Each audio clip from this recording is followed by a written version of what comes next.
Welcome and thank you for joining today's session and for tuning in. If you're here, it's because you're probably planning to host a hybrid event and would like a better understanding of what that entails. Even though this is a pre-recorded session, I would love to hear from you. I will participate in the chat when this streams live. So do let me know what industry you're tuning in from and if you've hosted a virtual hybrid event before and what kind of event that was. My name is Untitled and I will do a quick introduction, what my background is and what am I even doing here. But right now, I would like to introduce you to our session and what exactly am I trying to accomplish here. Today, I'm planning to talk about high value production for hybrid events at any budget. As much as we've talked about virtual events in the past 20 months, virtual and hybrid events, and especially hybrid event production can still be a pretty new concept for many event planners and organizers who, in our experience, tend to underestimate the time it takes and the budget needed for a polished event production. But why is that even important? Because production can make or break an event, and even if the content and the speakers are top-notch, bad production can put you as the organizer and the brand in a bad light and make your audience, your sponsors, donors, and stakeholders feel like they're not really getting value for their time and money. So what can you expect from today's session? To begin with, I will go into a quick recap of 2020, what that meant for my agency, for our events. I mean, what a year, right? Also, what it meant for the events in our pipeline, especially in the nonprofit sector. At the time, we were doing a lot of nonprofit events. And also, I'll try to pull out the magic crystal ball that has been, truthfully, useless for the last 18 months. I still want to give it a chance and try to figure out what to expect next. And lastly, but not least, I will get into what it means to run a hybrid event production, give you a couple of examples tied to budget considerations, and leave it up to you to ask, maybe what else you'd like to know in the chat. I would love to have a conversation if possible. And with that, let's find out what a high polish production is, because it's not just about video and sound quality, but also about the event and content strategy pre-event. So my goal today is to provide you with some ideas, some tips and recommendations to get you thinking about investing not just in the tools that will help you create that high polish event, but the kind of partners and support system that you gather around yourself that can become an extension of yourself and your team. Because the reality is, regardless if you hosted a virtual event in the past, a hybrid event in the past, the live streaming component of in-person events is here to stay, at least for now. And as mentioned earlier, I love conversations. I host a podcast in which all I do is entertain conversations with event professionals just like yourself. And because I honestly had a little bit of anxiety over coming here and preparing a PowerPoint deck and talk all by myself, I decided to bring with me a great friend of mine, and I'm going to call him Macau. And Macau is here to ask a few questions if what I'm talking about makes any sense, and just, be my partner for the day. And as you can see, he's very soft landed on my shoulder. And with that, let me introduce myself because I feel like that's probably needed, required when you do a session. Anyway, my name is Anka Trifan. I am a CMP and the principal technical event producer at Trifan Events, a boutique planning and production agency that is offering event planning, experience design, production management for live, virtual, and hybrid events. And as I mentioned, I'm also the host of Events Demystified, a tactical podcast for anyone, beginner or pro, in the events industry, where I get to interview some really cool people from the event industry and learn from their personal and professional experience.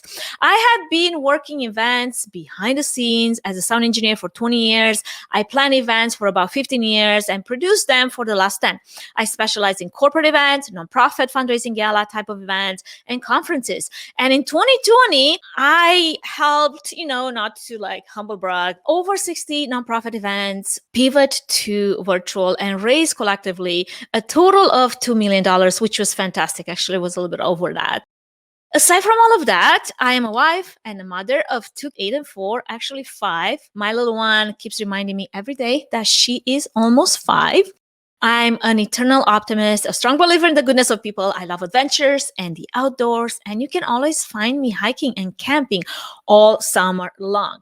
Now that is out of the way, let's do a quick recap of what exactly happened in 2020, because as we have all experienced, 2020 has been quite the year. And due to the pandemic, it was nearly impossible for people to do one of the most basic things that humans do, gather. Yet, I believe that where there is adversity, there's always opportunity for innovation. And that's how virtual events came to be the next best thing to gathering in person. Now, I'm aware that a lot of people, event professionals included, complain about just being tired about virtual events. But let's not forget that through the process of having this new format that virtual events provided us, we were able to do some amazing things in 2020. We were able to stay in business, a lot of us. We were able to focus on, producing fundraising galas that were raising a lot of money to support the important mission of some of those charities. And the truth is, they are cost effective and they are convenient. I personally have been so grateful to meet so many like-minded people, professionals that we all put together to make those events fantastic. Now, what do we know now? What we know for sure is that the rising concern of this new variant, Delta variant, and there's other variants somewhere in South America. Because of that, event professionals are feeling like spinning again. And we have now also the mental fatigue that is real that we're dealing with. And sometimes the strategy is not as on point as we would want it to be. And especially the talent and the qualified labor is very hard to find. Regardless of, whatever experience you've had with virtual hybrid events, you liking or not the idea of a digital event, virtual events have saved our industry when nobody could meet in person. And it might save us again this fall.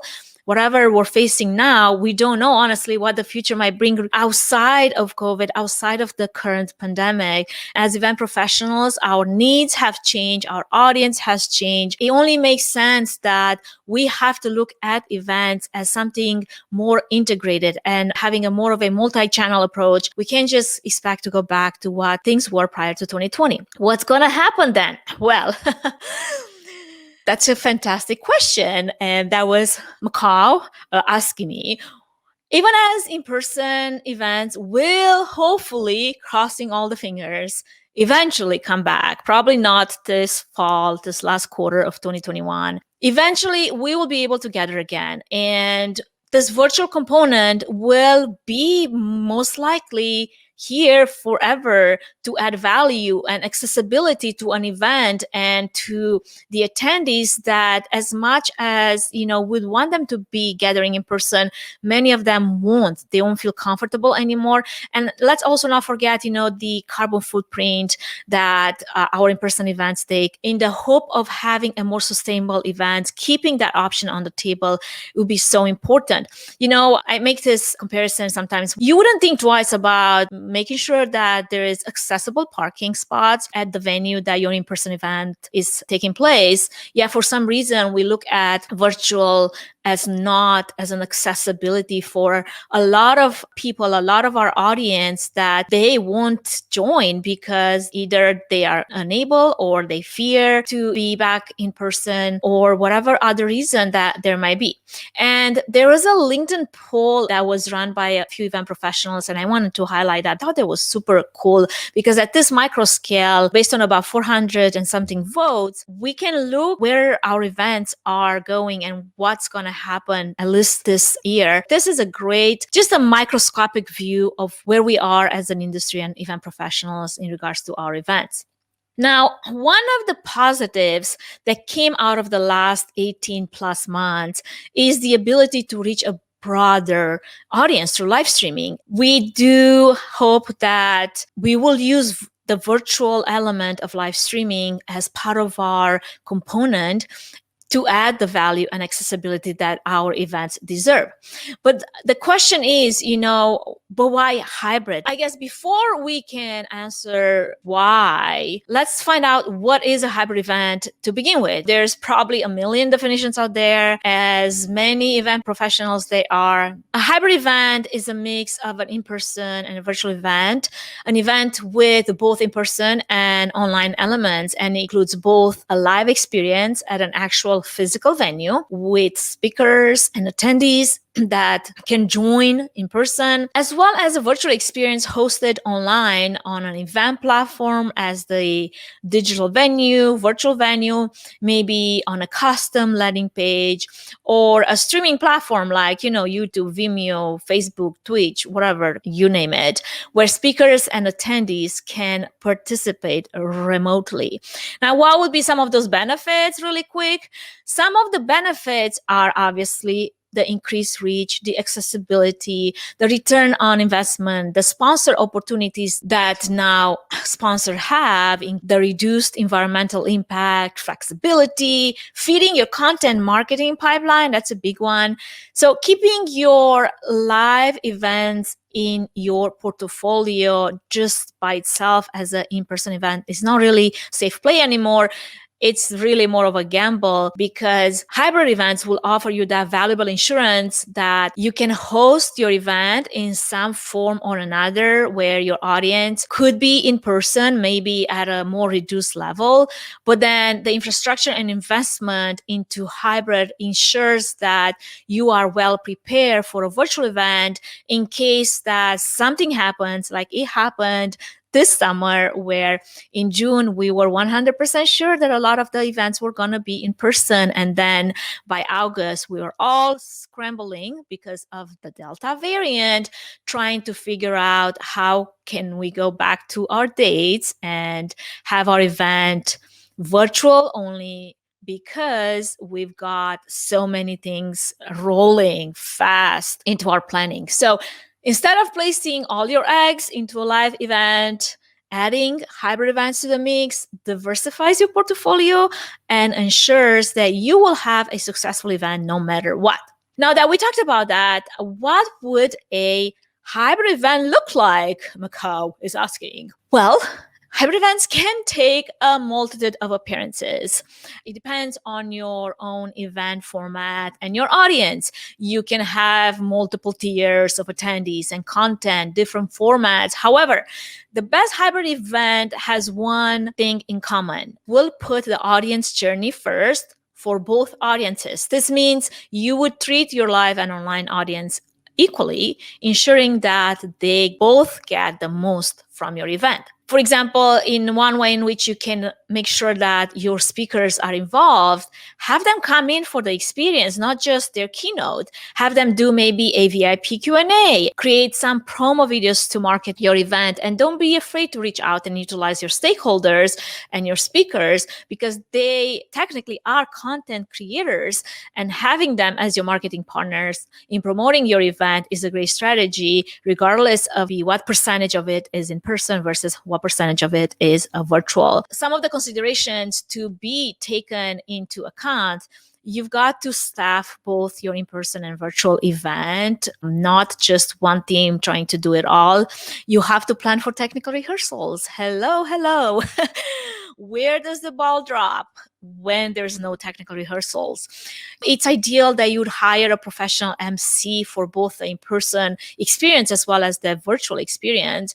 You'll be looking at your content to be driven and engaging and highly organized. And I'm going to go a little bit more into that later. You'll be looking at making decisions. Okay, what does it need to be live? What can it be pre-recorded? And you have to also include in your budget those technical rehearsals, those technical run-throughs, because you are involving an entire team of people. And allocate time for testing. I don't know if I can emphasize more on that, but that's super important. So I guess to summarize some of the best practices when it comes to planning a hybrid event, start by having a plan for both. The event's life cycle right now needs to be extended beyond just a few days, because most engagement, based on the data that came out, is happening before and after the event, and can, sometime happen all year long. Think of your pre-event. What does that look like? During the event, how are you going to inform? How are you going to involve? And how are you going to entertain your audience?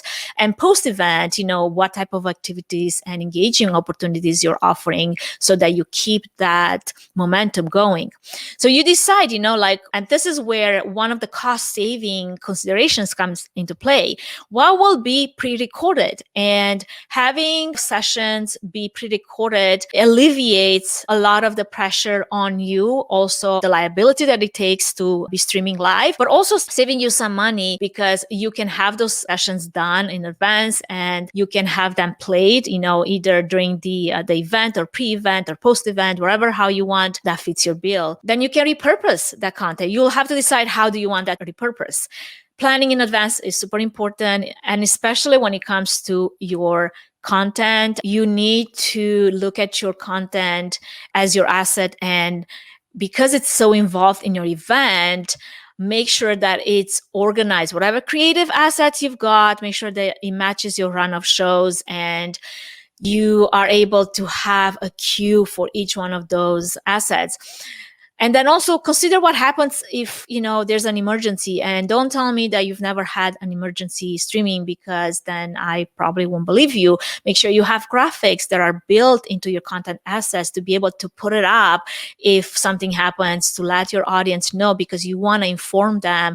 Nobody likes to see this black screen of death. And having your graphics be part of the branding of your event so that you have this continuity, it's super important as well. Now, a consideration as far as in-person production crew and virtual support, because you will need a camera crew in the venue, in the room, that has to be patched into the live streaming support that you're getting from your AV provider, from your live streaming production partner. They do have to tap into a dedicated internet connection of at least, 20 megabytes upload, which is, minimum for streaming. But what happens if your bill for that dedicated internet connection is through the roof?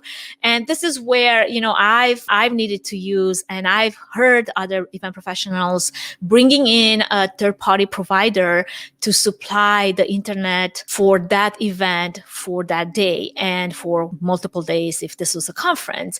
And that could be a cost consideration to look at. If the bill that you're getting from the venue for your broadband is through the roof, having the other option in your back pocket will save you some money there without compromising on your quality, because lowering your bill by lowering your upload speed is definitely not the option. And as you're looking at staffing both in person and your virtual event, having that bridge between your in-person team with your virtual team, having some type of a broadcast expert on your team to navigate the back end for each platform that you're streaming to, that is super important.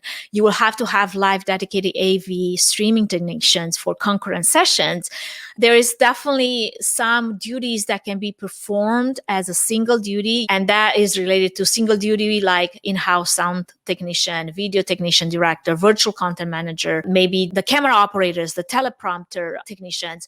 But then there's a few roles that could possibly wear multiple hats, and knowing that, you could then maybe look at your labor and figure out, okay, so maybe we can plug in a few volunteers, like moderating chat, or being the cheerleaders in the chat rooms, or moderating the Zoom rooms. You can have the tech producer be the show caller. You can have, the live streaming operator be the video switcher. You can have, instead of having a lot of cameras being manned, you could use PTZ cameras that can be operated from, a joystick controller. And yeah, don't forget to test. That's the most important thing. If I am going to emphasize on something, technical rehearsals are more important than ever, because as behind the scenes producers and operators and technicians, We are here to make everyone look good and sound good, either remotely or on site, either virtually or not. So setting the expectation and explaining to your presenter how important tech checks and rehearsals are is winning part of that battle.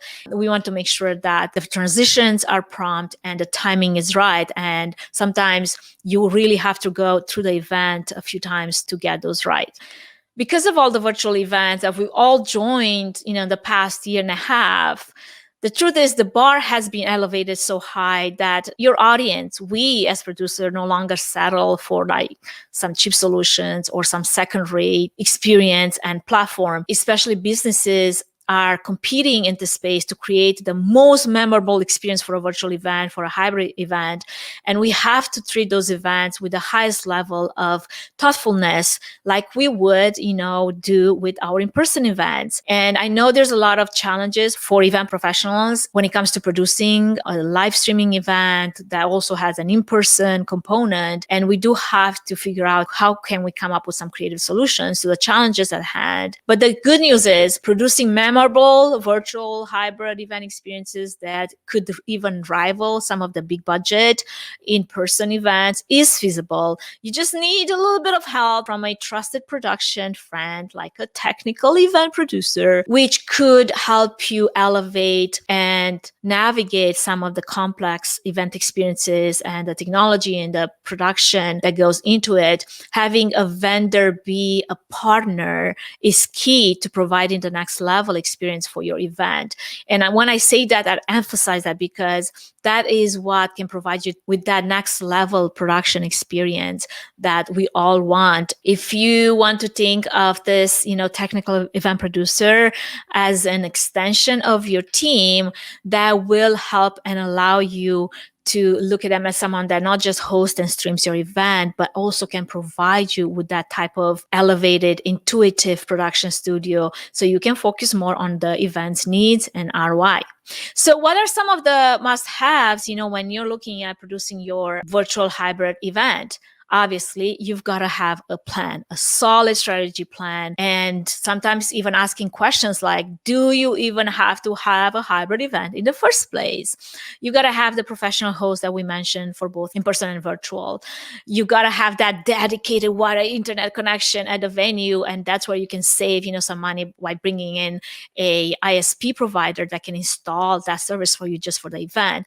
You got to have that rock solid technology, which is your virtual venue. You've got to have the support on site that you need from your AV team, from the production team, production tools such as teleprompter, preview monitors to highlight the community engagement aspect of your event. And you got to have a production team that can produce both type of events, because you will have the in-person AV team that has done in-person events forever, but maybe they're not as good at live streaming events or understanding what that workflow looks like. And having the technical virtual event producer to help you look at from a bird's eye view, like what happens in each one of those places and what are the experiences we're looking for. For your enjoyment, I had to pull this up because it's kind of fun. This is like the nerdy stuff. Those are some of the things that will support your event, not just in person, but also virtually. And there's a lot of gear and there's a lot of elements to it. Just think about it as some of the considerations that are important to take in account. This is what will play your content. Maybe you need to have some considerations for in-person, such as what feed will be sent back to presenters on stage, what will we show on screens, what's this mix minus audio workflow that we need to think about, and maybe have a green room with a separate Zoom link for your remote guest, and considering if they have slides, if they share slides, and how does the audience interact with your presenters, and who's on the platform versus in person. How will this two-way communication happen? And with all of this, you also have to think about the stream delay, and there's a few things that go into that, because sometimes we call it a live event, but live and real time even though they are used interchangeably, they are not truly the same. And live streaming will come with latency and buffering and streams that are not always in sync. And that probably would be a topic for a different conversation. So right now, what I'm trying to say, if you're going to do it, at least do it right. Even if you've never hosted a hybrid event before, don't let that stop you from trying. The time is perfect. The technology is more accessible than ever. The reality is virtual events, hybrid events, they're not as challenging as it sounds if you do have the right tools, the right knowledge, and the partners on your side. And when it comes to budget for all of this, I mean, let's think about our in-person events, because a lot of us know how to manage a budget for in-person events, right?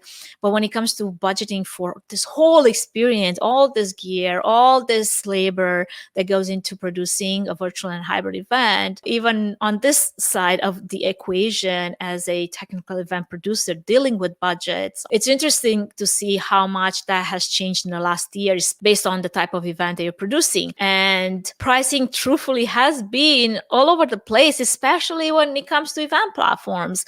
Hybrid budgeting can turn ridiculous. I hope that will eventually regulate itself soon, because it is something that can be quite hard to swallow for some of our clients that don't have the type of budget. The virtual platform pricing that have been changing all the time, unless, somehow you bought into some annual license, it's something that we're all dealing with. And if you haven't done a virtual meeting or conference yet, I would say, for cost considerations purposes, start small before you go big. You can always start with a simple live stream embedded into a custom landing page on your website. Put a login page on it, call it a hybrid event, because you're going to have a small audience in person that will be there, but also your virtual audience can tap into that feed to see what's happening, almost like a window into the room. If you're going to do a hybrid event right, and you're going to have, the in-person venue outfitted for it, your virtual venue, the technology needed to have all the bells and whistles, you have to look at it as a production. And transitions have to be so spot on. True hybrid, truthfully, will require some big pockets with, a full-on platform and engagement and experience and tools and production team that will run it all behind the scenes, and it all adds to the cost. So it's more important than ever to understand the needs of your client, as well as be as creative as possible on how you're going to go about and accomplish what their needs are without compromising on quality, especially as this new way of doing events will be part of our lives moving forward.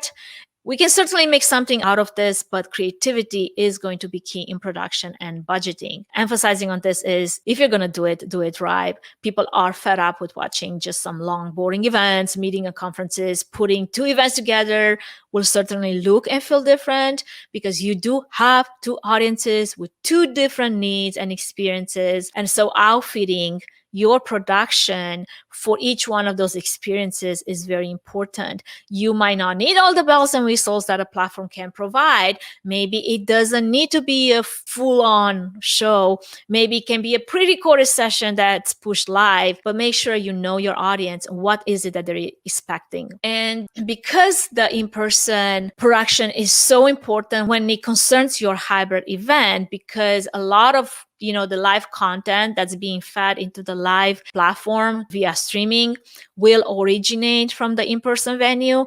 Having a dedicated team to pay attention to the digital experience will be necessary. And there are a few roles, to fill now that there weren't necessarily roles needed before.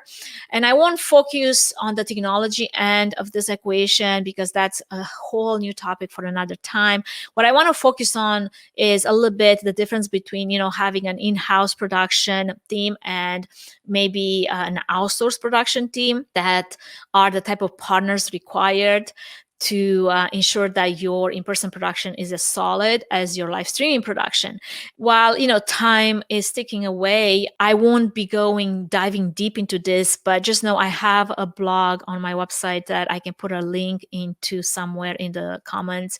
It's something that I go through, and I bring the considerations and the benefits for going with your in-house AV team versus your third-party production partner that you would outsource. And there's quite a few important considerations there.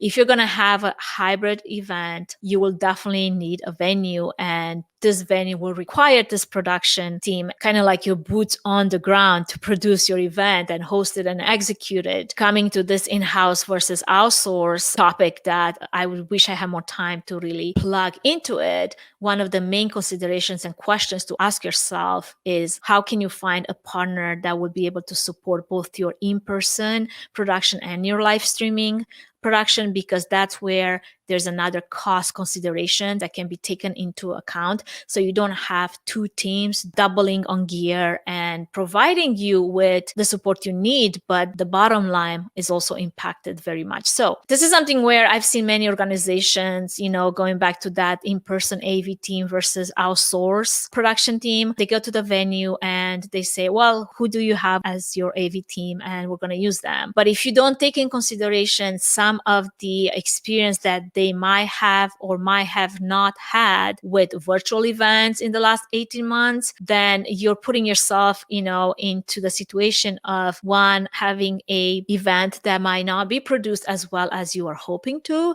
or you might be their opportunity to make some mistakes and you don't want your event to be that. But then there's several thoughts I have on this strategy. It might make sense if you really, really love your in-venue AV provider to do that. You've worked with them before, but if you're nervous about their live streaming skills, I just mentioned earlier, maybe looking at bringing a separate team, a more experienced team to handle live streaming component of the event would be the solution, but it's not necessarily the most cost-effective way to do it because it will cost you more. You've got more gear. Like I said, you're doubling on gear for certain functions. You've got more hands on deck, and that also translates into labor cost. So the cost-saving opportunity here is to have one team do both. And yes, this team will have to have had experience with in-person events as well as virtual events, live streaming events. And yes, you will require a few additional team members for roles that didn't exist before going hybrid, because again, like we mentioned, you will need separate audio control for live streaming versus what happens in room, which means a separate technician. You will need a separate live streaming broadcasting engineer, which would switch, play, monitor content that goes to the virtual platform. You will need a show caller or a director to call the camera shots in person, but then you will also need a video switcher to do that for the virtual audience. You've got, now content and graphics that need to be fed into the virtual platform, and that takes a separate person as well, and a producer to oversee all of this. So there's definitely additional roles, but there's still opportunity to save money here, because in this scenario that I'm presenting, you can certainly use the same video switching equipment to provide switching in room and online, maybe have the same hyperdrives for your content and laptops for graphics, unless again, the in-person content is so different than the digital content that's being fed to the virtual platform that then you've got completely two different segments with what happens in the room versus what happens and it's displayed online.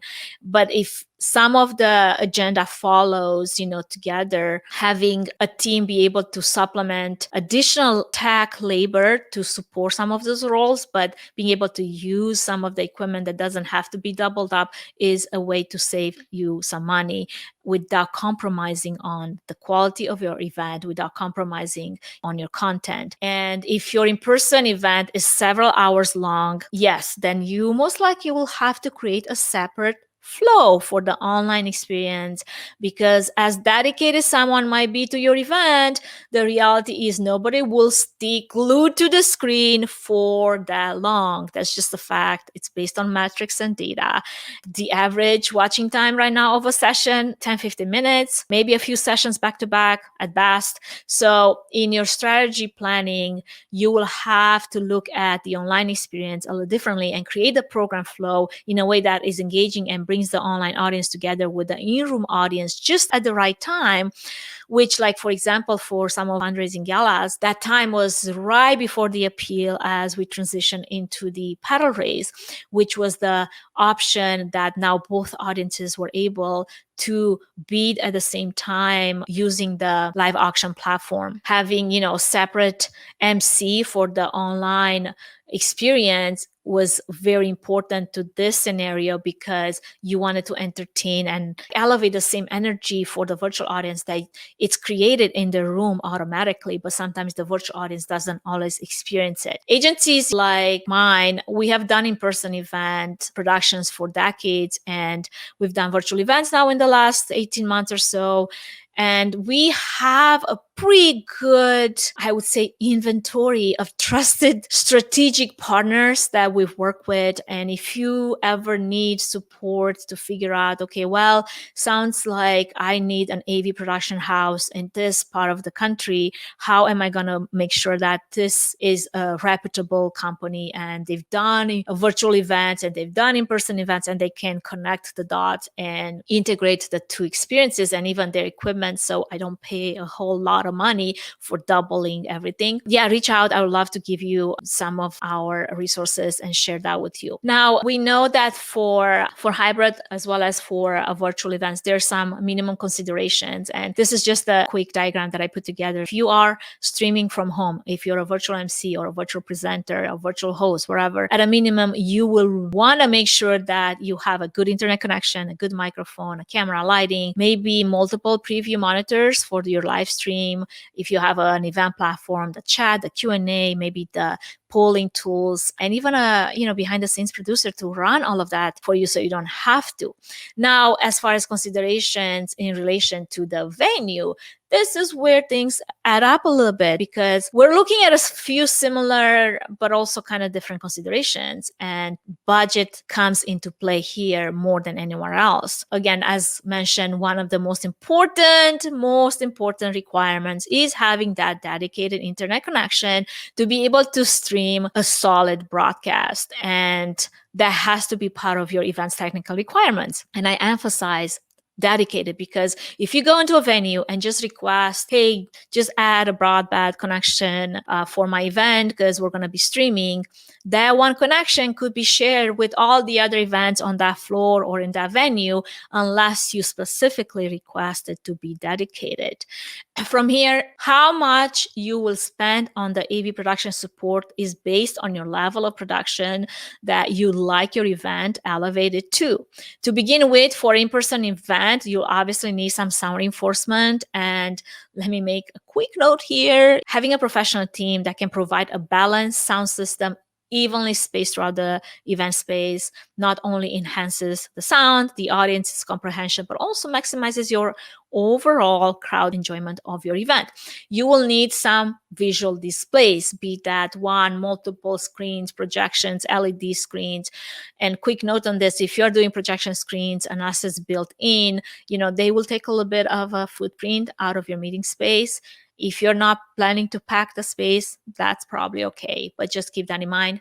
You also need stage lighting, not just house lighting, up lighting maybe for decor, emotional experience design purposes, and you will need cameras. If you didn't have them in the past, now you certainly need 1, 2, 3, whatever the scope, the experience, and the budget is will dictate how many cameras we're looking at. And as it relates to budget, you might consider, instead of having all your cameras man operated, like mentioned earlier, maybe use one camera with a long throw lens for the stage from the back of the room, and then have a few PTZ robotic cameras with separate angles that could all be operated by only one technician, as opposed to like 5 different operators to do audience planning and tracking. And then you will need a live streaming equipment in addition to the equipment required to run this whole operation for the in-person event. And last but not least, a professional AV team to support not just the in-person, but the virtual experience as well. And I cannot emphasize enough how important that is. Now, let me make it clear. The in-person production and AV setup is still required. And as far as cost is concerned and budget, this is where it could actually go down because you're not looking at packing 1,000 people into a ballroom like before or into a meeting space. Maybe only, 50, 100, a couple of hundred. So this is a huge opportunity to save some money based on the limited crowd size. And if that's lower than what your in-person event used to be, then you should be able to have some room in the budget for adding additional technology support, the virtual venue, the additional cameras, maybe to provide that elevated experience from a production point of view, the broadcasting equipment that's necessary to make sure that your live streaming is solid. This is where having that wiggle room in your budget will help you figure out, okay, so what's most important for our event? Do we need to splurge on a full-fledged virtual event platform with all the bells and whistles, or do we want to put this money more into the in-room production, add additional equipment to make it more engaging for our virtual audience? If you are a presenter, and especially if you are, say, maybe this happens a lot in virtual fundraising events, if you're an auctioneer, this would be your view from stage, what you're looking at. And you have to consider the presenter and MC support package. This is what I call the MC support package. This package usually is for, again, like I said, a hybrid fundraising gala, because a benefit auctioneer, if it's on stage, needs to be able to preview a lot of things, the content, chat, maybe in Zoom or on whatever platform we're streaming to, the script, the timer, the giving or the event platform preview. And those are all things that are happening live. And you have to think about also the space that it takes in front of your stage to pack a whole lot of things. Obviously, the laptops would be at the tech table, but all those preview monitors and the camera and the lighting and everything that is required to create an experience for your virtual audience is a little bit extra than what we're used to when it comes to in-person production setups. And I'm not going to stay too long on this. It's kind of fun to look at for sure. What I'm trying to say is I'm intentionally not assigning any numbers here because your production costs will vary. And I mean greatly vary from venue to venue, AV team to AV team, production house to production house.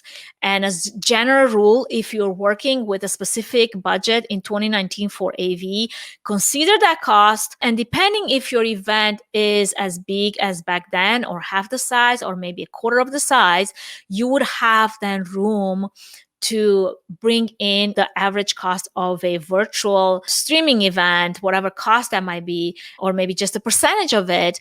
I'm not even counting in the virtual event platform cost. That's a separate cost altogether. Like I said, in some cases, because of the smaller in-person event, that cost of production might be smaller or might stay the same, and you've got a little bit of room to play. In other cases, maybe that is not going to apply, especially because of the type of content you've got, or maybe even the talent and the labor shortages that we're dealing with. And it's been quite interesting to see how one RFP can get one part of the country, and another one you'd be like sticker shock just looking at it. Having a technical event producer partner that can read and understand these RFPs, that can make informed decisions, to get the equipment and decide, is that truly necessary, negotiate on your behalf to save you money without compromising quality.